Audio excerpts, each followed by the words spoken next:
Hi ಎಲ್ಲರಿಗೂ ನಮಸ್ಕಾರ. ನಾನು ರಶ್ಮಿ. ಇವತ್ತಿನ ಸ್ಪೆಷಲ್ ಸೂಪರ್ ಕ್ರಿಸ್ಪಿಯಾಗಿರುವಂತಹ ಬೇಬಿಕಾರ್ನ್ 65. ಈ ರೆಸಿಪಿನ ನೀವು ಒಂದು ಸಲ ನಿಮ್ಮ ಮನೇಲಿ ಟ್ರೈ ಮಾಡಿದ್ರೆ ಮಕ್ಕಳಾಗಲಿ ದೊಡ್ಡವರಾಗಲಿ ಯಾರೇ ಆಗಲಿ ಪದೇ ಪದೇ ಮತ್ತೆ ಮಾಡಿಮ ಅನ್ನೋಷ್ಟು ಸೂಪರಾಗಿರುತ್ತೆ. ಒಂದು ಸಲ ಟ್ರೈ ಮಾಡಿ. ತಡ ಮಾಡದೆ ಹೇಗೆ ಮಾಡೋಣ ಅಂತ ನೋಡೋಣ ಬನ್ನಿ. ಇದಕ್ಕೆ ಬೇಬಿಕಾರ್ನ್ ಅಂಗಡೀಲಿ ಸಿಗುತ್ತೆ. ಇದನ್ನು ಒಂದು ಪಾಕೆಟ್ ತಂದಿದ್ದೀನಿ ನಾನು. ಎಲ್ರಿಗೂ ಸಿಕ್ಕುತ್ತೆ, ಎಲ್ಲ ತರಕಾರಿ ಅಂಗಡಿಗಳಲ್ಲೂ ಸಿಗುತ್ತೆ. ಇದನ್ನು ನೀಟಾಗಿ ತೊಳೆದು ಬಟ್ಟೆನಲ್ಲಿ ಒರೆಸಿ ಯಾವ ಥರ ಬೇಕಾದರೂ ನೀವು ಇದನ್ನು ಸ್ಲೈಸ್ ಮಾಡ್ಕೋಬೋದು. 1ರಲ್ಲಿ 4, 2 ಈ ಥರ ಬೇಕಾದರೂ ಸ್ಲೈಸ್ ಮಾಡ್ಬೋದು. ಅದನ್ನು ತೊಳೆದಾದ್ಮೇಲೆ ಅದನ್ನು ಕಟ್ ಮಾಡಿ ನೀಟಾಗಿ ಬೇಬಿಕಾರ್ನ್ನ ಒಂದು ಪಾತ್ರೆನಲ್ಲಿ ಹಾಕಿ ಒಂದೇ ಒಂದು ಕುದಿನ ನಾವು ಕುದಿಸ್ಕೋಬೇಕಾಗುತ್ತೆ. ಒಂದು ಕುದಿನ ಕುದಿಸ್ಕೊಂಡು ಅದಕ್ಕೆ ಸ್ವಲ್ಪ ನಾನು ಸಾಲ್ಟ್ ಹಾಕ್ಕೋತಾ ಇದ್ದೀನಿ. ನೀವು ಸಾಲ್ಟ್ ಹಾಕ್ಕೊಂಡಿದ್ರೆ ಈ ಮಸಾಲೆ ಮಾಡುವಾಗ ಸ್ವಲ್ಪ ನೋಡ್ಕೊಂಡು ಹಾಕ್ಕೊಳ್ಳಿ. ಸಾಲ್ಟ್ ಹಾಕಿಲ್ಲ ಅಂತ ಅಂದರೆ ಸ್ವಲ್ಪ ಅಡ್ಜಸ್ಟ್ ಮಾಡಿ ಹಾಕ್ಕೊಳ್ಬೋದು. ನಾನು ಇದಕ್ಕೆ ಸಾಲ್ಟ್ ಹಾಕಿ ಬೇಯಿಸ್ಕೊಂಡಿದ್ದೀನಿ. ಈಗ ನೆಕ್ಸ್ಟ್ ಅದಕ್ಕೆ ಬೇಕಾಗಿರೋವಂಥ ಕೋಟಿಂಗ್ನ ರೆಡಿ ಮಾಡ್ಕೊಳ್ಳೋಣ. ನಾನು ಇದಕ್ಕೆ 2 ಸ್ಪೂನ್ ಆಗೋಷ್ಟು ಮೈದಾ ಹಿಟ್ಟು ಹಾಕ್ಕೊತಾ ಇದ್ದೀನಿ. ನೆಕ್ಸ್ಟ್ 2 ಸ್ಪೂನು ಸೇಮ್ ಕ್ವಾಂಟಿಟಿನಲ್ಲಿ ಸೇಮ್ ಸ್ಪೂನಲ್ಲಿ ನಾನು ಅಕ್ಕಿ ಹಿಟ್ಟನ್ನ ಹಾಕ್ಕೊತಾ ಇದ್ದೀನಿ. ಮತ್ತು ಇನ್ನು 2 ಸ್ಪೂನು ಕಾರ್ನ್ಫ್ಲೋರ್ನ ಹಾಕೋತಾ ಇದ್ದೀನಿ. ನಾನು ತೊಗೊಂಡಿರೋ 1 ಪಾಕೆಟ್ ಬೇಬಿಕಾರ್ನ್ಗೆ ಇಷ್ಟು ಕ್ವಾಂಟಿಟಿಯಲ್ಲಿ ಹಾಕ್ಕೊಂಡ್ರೆ ಸಾಕಾಗುತ್ತೆ. ಈಗ 1 ಚಿಕ್ಕ ಟೇಬಲ್ ಸ್ಪೂನಲ್ಲಿ ಜೀರಿಗೆ ಪುಡಿ, 1 ಟೇಬಲ್ ಸ್ಪೂನು ಕರಿಮೆಣಸು ಪೆಪ್ಪರ್ ಪೌಡರ್ ಹಾಕ್ಕೊಂಡಿದ್ದೀನಿ. ಮತ್ತು ಖಾರಕ್ಕೆ ತಕ್ಕಂತೆ ನಾನು 1 ಸ್ಪೂನ್ ಇಲ್ಲಿ ಖಾರನ ಕಾಶ್ಮೀರಿ ಚಿಲ್ಲಿ ಪೌಡರ್ನ ಯೂಸ್ ಮಾಡಿದ್ದೀನಿ. ಇದು ತುಂಬ ಚೆನ್ನಾಗಿ ಕಲರ್ ಕೊಡುತ್ತೆ. Next 1 spoon garam masala, 1/2 spoon ಅರಿಶಿಣದ ಪುಡಿ ಹಾಕ್ಕೊಂಡು ರುಚಿಗೆ ತಕ್ಕಷ್ಟು ಉಪ್ಪನ್ನ ಹಾಕ್ಕೊಂಡು ನೀಟಾಗಿ ನಾವು ನೀರನ್ನ ಸ್ವಲ್ಪನೇ ಹಾಕ್ತಾ ಇದನ್ನು ಮಿಕ್ಸ್ ಮಾಡ್ಕೊಳ್ಳೋಣ. ಇದು ತುಂಬ ತೆಳುಗೂ ಇರಬಾರ್ದು, ತುಂಬ ಗಟ್ಟಿಗೂ ಇರಬಾರ್ದು, ಒಂದು ಹದವಾಗಿರಬೇಕು. ಅದರಿಂದ ಸ್ವಲ್ಪ ನೀರನ್ನು ನೋಡಿಕೊಂಡು ಸ್ವಲ್ಪನೇ ಹಾಕ್ಕೊಂಡು ಮಿಕ್ಸ್ ಮಾಡಿಕೊಂಡು ನಿಧಾನವಾಗಿ ಕಲಿಸ್ಕೊಳ್ಳಿ. ದಯವಿಟ್ಟು ಇದುವರೆಗೂ ನಮ್ಮ ಚಾನಲ್ನ ಯಾರ್ಯಾರು ಸಬ್ಸ್ಕ್ರೈಬ್ ಮಾಡದೆ ನೋಡ್ತಾ ಇದ್ದೀರಾ ಎಲ್ಲರೂ ದಯವಿಟ್ಟು ಸಬ್ಸ್ಕ್ರೈಬ್ ಮಾಡ್ಕೊಳ್ಳಿ. ಈ ವಿಡಿಯೋ ನಿಮಗೆ ಇಷ್ಟ ಆದರೆ ಒಂದು ಲೈಕ್ನ ಕೊಡಿ. ನಿಮ್ಮ ಅನಿಸಿಕೆ ಅಭಿಪ್ರಾಯಗಳನ್ನು ಕಮೆಂಟ್ ಬಾಕ್ಸ್ನಲ್ಲಿ ನನಗೆ ತಿಳಿಸಿ. ಹೊಸದಾಗಿ ಚಾನಲ್ನ ಶುರು ಮಾಡಿರೋದ್ರಿಂದ ನಿಮ್ಮೆಲ್ಲರ ಕಮೆಂಟ್ ತುಂಬ ಇಂಪಾರ್ಟೆಂಟು. ದಯವಿಟ್ಟು ನೀವು ಯಾರು ಮಿಸ್ ಮಾಡದೆ ಹೇಗಿತ್ತು, ನೀವು ಮಾಡ್ಕೊಂಡಿದ್ದ ರುಚಿ ಹೇಗೆ ಬಂತು ಅಂತ ತಪ್ಪದೇ ಒಂದು ಕಮೆಂಟ್ ಬಾಕ್ಸ್ನಲ್ಲಿ ತಿಳಿಸಿ. ಸಬ್ಸ್ಕ್ರೈಬ್ ಮಾಡ್ಕೊಳ್ಳಿ, ಸಪೋರ್ಟ್ ಮಾಡಿ. ನಿಮ್ಮೆಲ್ಲರ ಪ್ರೋತ್ಸಾಹವೇ ನಮಗೆ ಉತ್ಸಾಹ. ಇನ್ನೂ ಹೆಚ್ಚಿನ ರೆಸಿಪಿಗಳನ್ನ ಮಾಡೋದಕ್ಕೆ ನಮಗೂ ಉತ್ಸಾಹ ಸಿಕ್ಕುತ್ತೆ, ಪ್ರೋತ್ಸಾಹ ಸಿಗ್ದಂಗೆ ಆಗುತ್ತೆ ಅಂತ ಹೇಳ್ತಾ, ಮತ್ತು ನೆಕ್ಸ್ಟ್ ಈ ಹದದಲ್ಲಿ ನಾವು ಕೋಟಿಂಗಿಗೆ ರೆಡಿ ಮಾಡ್ಕೊಂಡಿದ್ದೀವಿ ನೋಡಿ. ಈ ಥರ ಒಂದು ಸ್ವಲ್ಪನೂ ಏನೂ ಗಂಟಾಗದೇ ಇರೋ ಥರ ನೀಟಾಗಿ ಬೀಟ್ ಮಾಡ್ಕೊಂಡಿದ್ದೀನಿ. ಇವಾಗ ನೆಕ್ಸ್ಟು ನನಗೆ ಇದಕ್ಕೆ ಒಂದು ಇಂಪಾರ್ಟೆಂಟ್ ಇಂಗ್ರೀಡಿಯೆಂಟ್ಸ್ನ ಆ್ಯಡ್ ಮಾಡ್ತಾಯಿದ್ದೀನಿ.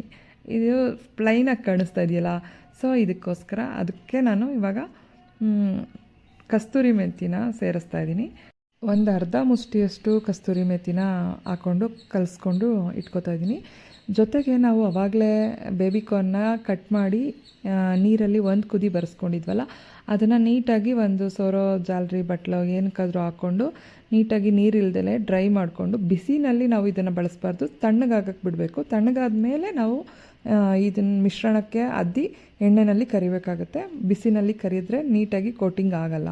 ಅದರಿಂದ ತಣ್ಣಗಾದ್ಮೇಲೆ ನಾವು ಈ ಥರ ಒಂದೊಂದೇ ತೊಗೊಂಡು ಈ ಕೋಟಿಂಗ್ನಲ್ಲಿ ಡಿಪ್ ಮಾಡಿ ಮಸಾಲೆನಲ್ಲಿ ಎಣ್ಣೆಯಲ್ಲಿ ಈ ಥರ ಡೀಪ್ ಫ್ರೈ ಮಾಡ್ಕೋಬೇಕಾಗತ್ತೆ. ಆವಾಗ ನಾವು ತಣ್ಣಗಾದ್ಮೇಲೆ ನಾವು ಇದನ್ನು ಈ ಥರ ಬಜ್ಜಿ ಥರ ಕರಿಯೋದ್ರಿಂದ ತುಂಬ ಕ್ರಿಸ್ಪಿಯಾಗಿ ನೀಟಾಗಿ ಬರುತ್ತೆ. ಮತ್ತು ಉಪ್ಪನ್ನು ನಾವು ಮುಂಚೆನೇ ಹಾಕ್ಕೊಂಡಿದ್ವಿ ಬೇಯಿಸೋದಕ್ಕೆ. ಉಪ್ಪನ್ನು ಹಾಕ್ಕೊಳ್ದೇ ಇರೋರು ಮಸಾಲೆಗೆ ಉಪ್ಪನ್ನು ಹಾಕ್ಕೊಂಡು ಕಲಿಸ್ಕೊಳ್ಳಿ ಸ್ವಲ್ಪ. ಇಲ್ಲ ಉಪ್ಪನ್ನು ಬೇಯೋಕೆ ಹಾಕ್ಕೊಂಡಿರೋರು ಇದಕ್ಕೆ ಮೀಡಿಯಮ್ ಆಗಿ ನೋಡಿಕೊಂಡು ಕರೆಕ್ಟ್ ಹದದಲ್ಲಿ ಉಪ್ಪನ್ನು ಸೇರಿಸ್ಕೊಳ್ಳಿ. ತುಂಬ ಕ್ರಿಸ್ಪಿಯಾಗಿ ಬರುತ್ತೆ. ಎಣ್ಣೆನ ಅಷ್ಟೇ ಮೊದಲೇ ಕಾಯುವಾಗ ಸ್ವಲ್ಪ ಹೈ ಫ್ಲೇಮಲ್ಲಿ ಇಟ್ಕೊಂಡ್ರೆ ಓಕೆ. ಕಾದ ನಂತರ ಫುಲ್ಲು ಲೋ ಫ್ಲೇಮ್ ಮಾಡಿಬಿಟ್ಟು ಆಮೇಲೆ ನೀವು ಒಂದೊಂದೇ ಈ ಥರ ಡಿಪ್ ಮಾಡಿ ಎಣ್ಣೆಯಲ್ಲಿ ಕರ್ಕೊಳ್ಳಿ. ಹೈ ಫ್ಲೇಮ್ನಲ್ಲಿ ಯಾವತ್ತೂ ಅಷ್ಟೇ ಈ ಕರಿಯೋ ಐಟಮ್ನ ಬಿಡುವಾಗ ಒಂದೇ ಸಲ ಐ ಫ್ಲೇಮ್ನಲ್ಲಿ ಏನನ್ನೂ ಕರ್ಕೋಬೇಡಿ. ಯಾಕೆಂದರೆ ಒಳಗಡೆ ಬೇಯೋದಿಲ್ಲ ಮತ್ತು ಮಸಾಲೆ ಸರಿಯಾಗಿ ಬೇಯೋದಕ್ಕಾಗಲ್ಲ. ಬೇಗ ಕಲರ್ ಚೇಂಜ್ ಆಗೋದ್ರಿಂದ ಸೀದೋಗೋ ಚಾನ್ಸಸ್ಸು ಇರುತ್ತೆ. ಹಾಗಾಗಿ ನೀವು ಮೊದಲು ಎಣ್ಣೆಯಲ್ಲಿ ಏನೇ ಡೀಪ್ ಫ್ರೈ ಮಾಡುವಾಗ್ಲೂ ಸ್ಲೋ ಉರಿನಲ್ಲಿ ಇಟ್ಕೊಂಡೇ ಒಂದೊಂದೇ ಬಿಡ್ತಾ ಹೋಗಿ, ಆಮೇಲೆ ಬೇಕಾದ್ರೆ ಮೀಡಿಯಮ್ ಫ್ಲೇಮ್ ಮಾಡಿಕೊಂಡು ನೀಟಾಗಿ ಬೇಯಿಸ್ಕೊಳ್ಳಿ.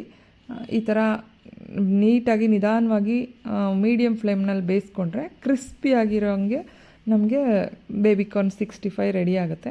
ಸೂಪರಾಗಿರುತ್ತೆ. ನಾವು ಏನೇ ಯಾವುದೂ ಕಲರ್ನ ಇದಕ್ಕೆ ಬಳಸೇ ಇಲ್ಲ. ಬಳಸಿರೋದು ರೆಡ್ ಚಿಲ್ಲಿ ಮತ್ತು ಅರಿಶಿನ ಅಷ್ಟೇ ಹಾಕಿರೋದು. ಆದ್ರೂ ಕೂಡ ಏನು ಪರ್ಫೆಕ್ಟಾಗಿ ಸೂಪರಾಗಿ ಎಲ್ಲರೂ ನೋಡಿದ ತಕ್ಷಣ ವಾವ್ ಅನ್ನೋ ರೀತಿಯಲ್ಲಿ ಸಖತ್ತಾಗಿ ಬಂದಿರುತ್ತೆ. ನೀವು ಒಂದ್ಸಲ ಖಂಡಿತ ಟ್ರೈ ಮಾಡಿ. ಮಕ್ಕಳಿಗೆ, ಮನೆಯಲ್ಲಿ ಇರೋರಿಗೆಲ್ರಿಗೂ ಇಷ್ಟ ಆಗೇ ಆಗುತ್ತೆ. ಜೊತೆಗೆ ಇದನ್ನು ಸ್ನ್ಯಾಕ್ಸ್ ಥರ ಯೂಸ್ ಮಾಡ್ಬೋದು. ಬೆಳಗ್ಗೆ ಬ್ರೇಕ್ಫಾಸ್ಟ್ಗೂ ನಾವು ಬಾಕ್ಸ್ಗೆ ಹಾಕೋಕ್ಕೂ ಮಾಡ್ಕೋಬೋದು. ಇಲ್ಲ ಯಾರಾದರೂ ಸಡನ್ನಾಗಿ ಗೆಸ್ಟ್ಗಳು ಬಂದರೆ ಇಮಿಡಿಯೇಟಾಗಿ ಏನಾದರೂ ಮಾಡೋದಕ್ಕೆ ಆಗಲಿಲ್ಲ ಅಂದರೆ ಮನೇಲಿ ಬೇಬಿಕಾರ್ನ್ ಇದ್ದರೆ ಇನ್ಸ್ಟೆಂಟಾಗಿ ಅರ್ಜೆಂಟಾಗಿ ಬೇಗ ಕೂಡ ಮಾಡ್ಬೋದು. ಸ್ಪೆಷಲಾಗೂ ಇರುತ್ತೆ, ಡಿಫ್ರೆಂಟಾಗೂ ಇರುತ್ತೆ, ಟೇಸ್ಟಿಯಾಗೂ ಇರುತ್ತೆ. ಅಷ್ಟು ಸೂಪರ್ ರೆಸಿಪಿ ಇದು. ಮಕ್ಕಳು ಸ್ಕೂಲಿಂದ ಬಂದಮೇಲೆ ಇದನ್ನು ಮಾಡಿಕೊಡಿ, ತುಂಬ ಇಷ್ಟಪಡ್ತಾರೆ. ಬಿಸಿ ಬಿಸಿಯಾಗಿ ಗರ್ಗರಿಯಾಗಿ ಕ್ರಿಸ್ಪಿಯಾಗಿ ಸಖತ್ತಾಗಿ ಬರುತ್ತೆ. ಮಳೆಗಾಲದಲ್ಲಂತೂ ಮಾಡಿಸಿರೋಂಥ ಡಿಶ್ ಇದು. ಯಾವಾಗಲೂ ಬಜ್ಜಿ, ಬೋಂಡ ಈ ಥರದ್ದೇ ತಿಂತಾ ಇರ್ತೀರ. ಇದನ್ನು ಒಂದು ಸಲ ಡಿಫ್ರೆಂಟಾಗಿರುತ್ತೆ ಮತ್ತು ಹೆಲ್ದಿ ಕೂಡ. ಬೇಬಿಕಾರ್ನ್ ಆಗಿರೋದ್ರಿಂದ ಹೆಲ್ದಿಯಾಗೂ ಇರುತ್ತೆ. ಒಂದು ಸಲ ಇದನ್ನು ಟ್ರೈ ಮಾಡಿದ್ರೆ ನಿಮಗೂ ಖಂಡಿತ ಇಷ್ಟ ಆಗುತ್ತೆ. ಈ ಥರ ಎಣ್ಣೆಯಲ್ಲಿ ನೀಟಾಗಿ ಕರ್ಕೊಂಡು ಒಂದಕ್ಕೊಂದಕ್ಕೆ ಅಂಟೋದು ಇಲ್ಲ. ಇದು ನೀಟಾಗಿ ಕ್ರಿಸ್ಪಿಯಾಗಿ ಸೂಪರಾಗಿ ಬರುತ್ತೆ. ಈಗ ಆಲ್ರೆಡಿ ನೋಡಿ ಬೆಂದಿದೆ. ಸೆಕೆಂಡ್ ರೌಂಡ್ ಕೂಡ ರೆಡಿ ಆಯಿತು. ಈಗ ಪೂರ್ತಿ ನಾನು ಬೇಯಿಸ್ಕೊಂಡಿರೋದನ್ನ ಒಂದು ಸರ್ವಿಂಗ್ ಪ್ಲೇಟ್ಗೆ ಹಾಕ್ಕೊತಾ ಇದ್ದೀನಿ. ಕೊನೆಗೆ ನಾನು ಸ್ವಲ್ಪ ಒಂದು ಹಿಡಿಯಷ್ಟು ಕರಿಬೇವನ್ನ ಎಣ್ಣೆಯಲ್ಲಿ ಡಿಪ್ ಮಾಡಿ ಅದನ್ನು ಕೂಡ ನಾನು ಈ ಥರ ಬಳಸ್ಕೊತಾ ಇದ್ದೀನಿ. ಈ ಥರ ಕರಿಬೇವು ಹಾಕೋದ್ರಿಂದ ತುಂಬ ಒಳ್ಳೆ ಫ್ಲೇವರ್ ಬರುತ್ತೆ. ಟೇಸ್ಟು ಕೂಡ ಚೆನ್ನಾಗಿ ಅನಿಸುತ್ತೆ. ಮತ್ತು ಹೋಟೆಲ್ ಸ್ಟೈಲಲ್ಲಿ ನಿಮಗೆ ಡೆಕೋರೇಟ್ ಮಾಡ್ದಂಗೂ ಇರುತ್ತೆ. ಹಾಗಾಗಿ ಚೆನ್ನಾಗೂ ಇರುತ್ತೆ. ಈ ಥರ ಒಂದು ಸಲ ನೀವು ಮಾಡಿ ಮನೇಲಿ ಎಲ್ರಿಗೂ ಇಷ್ಟ ಆಗುತ್ತೆ, ನಿಮಗೂ ಇಷ್ಟ ಆಗುತ್ತೆ. ಇದ್ರ ರುಚಿ ಹೇಗಿತ್ತು, ಟೇಸ್ಟ್ ಹೇಗೆ ಬಂತು ಅಂತ ಖಂಡಿತ ನನಗೊಂದು ಕಮೆಂಟ್ ಮಾಡಿ. ನಿಮ್ಮ ಕಮೆಂಟ್ಗೆ ನಾನು ವೆಯ್ಟ್ ಮಾಡ್ತಾಯಿರ್ತೀನಿ. ನೋಡಿದ್ರಲ್ಲ ಎಷ್ಟು ಸಿಂಪಲ್ಲಾಗಿ, ಕ್ರಿಸ್ಪಿಯಾಗಿ, ಟೇಸ್ಟಿಯಾಗಿ, ಕಲರ್ಫುಲ್ಲಾಗಿರೋ ಅಂಥ ಬೇಬಿಕಾರ್ನ್ 65ನ ರೆಡಿ ಮಾಡ್ಬೋದು ಅಂತ. ನೀವು ಒಂದು ಸಲ ಮಾಡಿ ನನಗೆ ತಪ್ಪದೆ ಕಮೆಂಟ್ ಮಾಡಿ. ಈ ವಿಡಿಯೋ ನಿಮಗೆ ಇಷ್ಟ ಆಗಿದ್ದರೆ ಒಂದು ಲೈಕ್ ಮಾಡಿ, ಕಮೆಂಟ್ಸ್ ಮಾಡಿ. ಜೊತೆಗೆ ನಮ್ಮ ರಶ್ಮಿ ಕನ್ನಡತಿ ಯೂಟ್ಯೂಬ್ ಚಾನಲ್ನ ಸಬ್ಸ್ಕ್ರೈಬ್ ಮಾಡ್ಕೊಳ್ಳಿ. ಹೊಸ ರುಚಿಯೊಂದಿಗೆ ಮುಂದಿನ ವಿಡಿಯೋದಲ್ಲಿ ಮತ್ತೆ ಸಿಗೋಣ. ಅಲ್ಲಿವರೆಗೂ ನಮಸ್ಕಾರ.